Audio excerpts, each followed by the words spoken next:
Marshall Rosenberg, sounds like you've heard of this. I have. Yeah. Amazing person who developed a framework for how we communicate without judgment and evaluation getting in the way.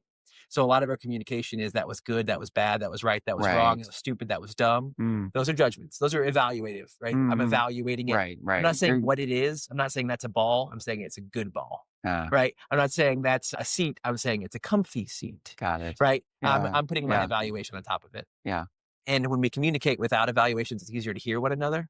So like, let's say you and I were having a challenge and maybe I show up to something 15 minutes late. Thank goodness it did not happen today, but let's say I am grateful that you're here on time. You might say, hey, Max, we talked about you getting here at 11:30. It's 11:45. These are facts, right? This is the chair stuff, not a pretty chair, not a cool chair. Just these are the facts. 11:30, 11:45.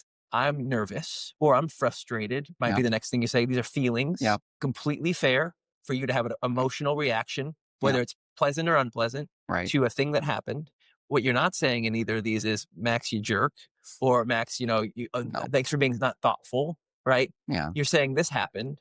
I felt frustrated. I value consistency, right? We talked about a time. You value that time. Right. I didn't bring consistency here, so that's causing leading to frustration, right? Yeah.